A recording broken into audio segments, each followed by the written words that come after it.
সুপ্রিয় দর্শক, আরজিকর কাণ্ডে মহিলা চিকিৎসকের মৃত্যুর ঘটনায় ৩ মাস পার হয়ে গেলেও এখনও পর্যন্ত ন্যায্য বিচার পায়নি অভয়া। আর এতদিন পর এই আবহে বিনীত গোয়েলকে নিয়ে মুখ খুলেই বিস্ফোরক দাবি করলেন আরজিকর কাণ্ডে ধৃত মূল অভিযুক্ত সিভিক ভলেন্টিয়ার সঞ্জয় রায়।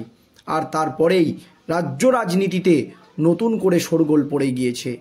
দর্শক, আরজিকর কাণ্ডে মহিলা চিকিৎসকের মৃত্যুর ঘটনায় প্রথম থেকেই দাবি করে আসা হচ্ছিল যে একাই ধৃত সিভিক ভলেন্টিয়ার সঞ্জয় রায়ের ক্ষেত্রে এই কাজ করা সম্ভব নয়। এর পেছনে বড় কোনো মাথার হাত রয়েছে। তারপরও সিবিআইয়ের চার্জশিটে শুধু ধৃত সিভিক ভলেন্টিয়ার সঞ্জয় রায়ের নামই পাওয়া গিয়েছে খুন ও ধর্ষণের মামলায়। কিন্তু তথ্য প্রমাণ লোপাটের অভিযোগে আরজিকরের প্রাক্তন অধ্যক্ষ সন্দীপ ঘোষ এবং তালা থানার ওসি অভিজিৎ মণ্ডলকে গ্রেপ্তার করেছে কেন্দ্রীয় তদন্তকারী সংস্থার সিবিআই আধিকারিকরা। আর এই আবহে নিম্ন আদালতে আরজিকর মামলার ট্রায়াল শুরু হতেই মুখ খুলেই বিস্ফোরক দাবি ধৃত সিভিক ভলেন্টিয়ারের। বিনীত গোয়েলকে নিয়ে একেবারে চাঞ্চল্যকর দাবি করলেন ধৃত সঞ্জয় রায় সিভিক ভলেন্টিয়ার, যাতে করে বিনীত গোয়েল হয়তো বাজেভাবে এবার ফেঁসে গেলেন। কি জানিয়েছেন ধৃত সিভিক ভলেন্টিয়ার সঞ্জয় রায়? দেখুন দর্শক, আরজিকর হাসপাতালে ধর্ষণ এবং খুনের ঘটনার বিচার শুরু হয় সোমবার। প্রথম দিনের সাক্ষ্য গ্রহণ শেষে শিয়ালদাহ আদালত থেকে প্রিজন ভ্যানে করে বেরোনোর সময় ফের ষড়যন্ত্রের অভিযোগ তুললেন ধৃত সিভিক ভলেন্টিয়ার। বিনীত গোয়েলকে নিয়ে করলেন বিস্ফোরক দাবি। তাকে ফাঁসিয়েছেন কলকাতার পুলিশের তৎকালীন পুলিশ কমিশনার বিনীত গোয়েল। সঞ্জয় রায় পরিষ্কার জানিয়েছে তাকে ষড়যন্ত্র করে ফাঁসিয়েছে কলকাতার পুলিশ কমিশনার বিনীত গোয়েল। তার কথাই, বিনীত গোয়েল আমাকে সাজিয়ে ষড়যন্ত্র করে ফাঁসিয়ে দিয়েছে। সোমবার শিয়ালদাহ আদালতে নির্যাতিতার বাবা হাজির ছিলেন, আর ছিলেন নির্যাতিতার এক প্রতিবেশী সঞ্জীব মুখোপাধ্যায়ও, যিনি নিজেকে কাকু বলে পরিচয় দিয়েছিলেন। অনুমান তাদের সাক্ষ্য নেওয়া হয়েছে। প্রায় 3 ঘন্টা ধরে সেই প্রক্রিয়া চলে। বিকেল 5টার একটু পরে আদালত থেকে সকলকে বেরোতে দেখা যায়। যেহেতু আরজিকর মামলায় ইন ক্যামেরা বিচার শুরু হয়েছে, সেই কারণে সকলেই মুখে কুলুপ এঁটেছিলেন। ব্যতিক্রম ধৃত সিভিক ভলেন্টিয়ার সঞ্জয় রায়। আরজিকর মামলায় ধৃত সিভিক ভলেন্টিয়ারকেই একমাত্র অভিযুক্ত হিসেবে চার্জশিটে উল্লেখ করেছে তদন্তকারী সংস্থা সিবিআই। গত সপ্তাহে আরজিকর ধর্ষণ খুনের ঘটনায় চার্জশিট গঠনের পর শিয়ালদাহ আদালত চত্বর থেকে প্রিজন ভ্যানে করে বেরোনোর সময় ঠিক যেভাবে চিৎকার করতে দেখা গিয়েছিল, সোমবারও ঠিক একইভাবে চিৎকার করে ষড়যন্ত্রের অভিযোগ তুললেন ধৃত। প্রিজন ভ্যানের জানালার কাছে মুখ এনে তার দাবি, আমাকে কোনো কথাই বলতে দেয়নি বড় বড় অফিসার সব, আমি নাম বলে দিচ্ছি, বিনীত গোয়েল আমাকে ফাঁসিয়েছে। বিনীত গোয়েল ডিসিডিডি স্পেশাল সাজিশ করে আমাকে ফাঁসিয়ে দিয়েছে। আমাদের সরকারও ওদের সমর্থন করেছে। প্রসঙ্গত, আরজিকর কাণ্ডের পরেই আন্দোলনকারী জুনিয়র ডাক্তারদের দাবি মেনে বিনীতকে কলকাতার পুলিশ কমিশনার পদ থেকে সরিয়ে দিয়েছেন মুখ্যমন্ত্রী তথা রাজ্যের পুলিশ মন্ত্রী মমতা বন্দ্যোপাধ্যায়। আর বর্তমানে লালবাজারের ডিসিডিডি স্পেশাল পদে রয়েছেন বিদিত রাজ বুন্দেশ। গত সপ্তাহে শিয়ালদাহ আদালত থেকে বেরোনোর সময় নিজেকে নির্দোষ দাবি করে ষড়যন্ত্রের অভিযোগ তুলেছিলেন ধৃত সিভিক ভলেন্টিয়ার।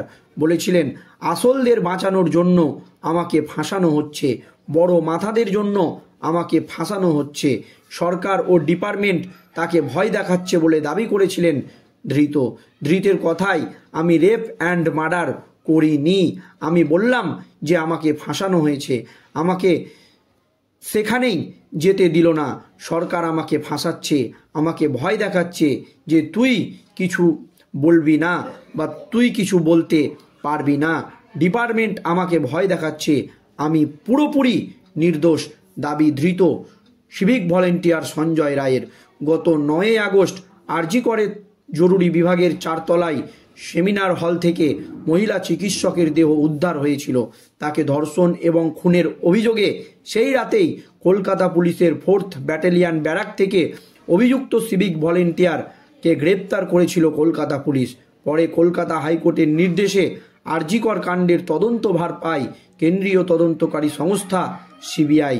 ঘটনার 58 দিন পর গত 7ই অক্টোবর কেন্দ্রীয় তদন্তকারী সংস্থার চার্জশিট জমা দেয়। চার্জশিটে কেন্দ্রীয় তদন্তকারী সংস্থা জানিয়েছিল, ধৃত সিভিক ভলেন্টিয়ারই যে আরজিকরের মহিলা চিকিৎসককে ধর্ষণ এবং খুনের ঘটনায় জড়িত তার বহু প্রমাণ হাতে রয়েছে। সংগৃহীত বয়ান, ভিডিও এবং ফরেনসিক সার্টিফিকেট এবং রিপোর্টের ভিত্তিতে ধৃতের বিরুদ্ধে মোট 11টি প্রমাণ পাওয়া গিয়েছে। আরজিকর কাণ্ডের তদন্তভার সিবিআই গ্রহণ করার পরেই জরুরি বিভাগের 4 তলার সিসিটিভি ফুটেজ প্রকাশ্যে এসেছিল। যদিও সেই সিসিটিভি ফুটেজের যে সত্যতা সেটা আমরা যাচাই করিনি। সেই ফুটেজে ধৃত সিভিক ভলেন্টিয়ারকে দেখা গিয়েছিল পরের টি শার্ট এবং জিন্স, হাতে হেলমেট, গলায় হেডফোন ঝুলিয়ে আরজিকর হাসপাতালের করিডোরে প্রবেশ করতে দেখা গিয়েছিল তাকে। ফুটেজে উল্লেখ করা তারিখ এবং সময় বলেছে 9ই আগস্ট ভোর 4:03, অর্থাৎ যেদিন ঘটনাটি ঘটে। সিবিআইয়ের চার্জশিটে সেই ফুটেজের কথা উল্লেখ করা হয়েছিল। চার্জশিটে সিবিআই দাবি করেছিল, সিসিটিভি ফুটেজ থেকেই জানা গিয়েছে গত 9ই আগস্ট ঘটনার দিন ভোরে আরজিকর মেডিকেল কলেজের হাসপাতালের জরুরি বিভাগের 4 তলায় ছিলেন ধৃত। সেটাই ছিল ঘটনাস্থল। অভিযুক্ত সিভিক ভলেন্টিয়ার যে ওই রাতে আরজিকর হাসপাতালেই ছিলেন তার মোবাইল ফোনের লোকেশন থেকে প্রমাণ মিলেছে। শুধু তাই নয়, ময়নাতদন্তের সময় মৃতার দেহ থেকে ধৃতের ডিএনএ মিলেছে। ঘটনাস্থল থেকে যে বীর্য এবং লালারস মিলেছে তাও ধৃত সিভিক ভলেন্টিয়ারেরই। এছাড়াও ধৃত যে প্যান্ট এবং জুতো পুলিশ উদ্ধার করেছিল ঘটনাস্থল থেকে, তা থেকে মৃতার রক্তের দাগ মিলেছে। ঘটনাস্থল থেকে যে ছোট ছোট চুল পাওয়া গিয়েছিল তা অভিযুক্তের চুলের সঙ্গে মিলে গিয়েছে বলে দাবি কেন্দ্রীয় তদন্তকারী সংস্থার সিবিআই আধিকারিকদের। তবে বিস্ফোরক দাবি করলেন এবার ধৃত সিভিক ভলেন্টিয়ার। তিনি কোর্ট থেকে বেরোনোর সময় পরিষ্কার জানিয়ে দিলেন যে আমাকে ষড়যন্ত্র করে ফাঁসানো হচ্ছে, সাজিয়ে ফাঁসানো হচ্ছে। বিনীত গোয়েল সবটাই জানে। আমি নাম ধরে বলছি, সরকারও আমাদেরকে ফাঁসাচ্ছে এবং এই পুলিশ আধিকারিকদের বা বড় বড় অফিসারদের সরকার সাপোর্ট করছে, এমনই মত সিভিক ভলেন্টিয়ারের। আর ধৃত সিভিক ভলেন্টিয়ারের এই মন্তব্যের পর রাজ্য রাজনীতিতে আরজিকর কাণ্ড নিয়ে নতুন করে শোরগোল শুরু হয়ে গিয়েছে। দর্শক, এই নিয়ে আপনাদের মতামত অবশ্যই কমেন্টে জানাবেন। ধন্যবাদ।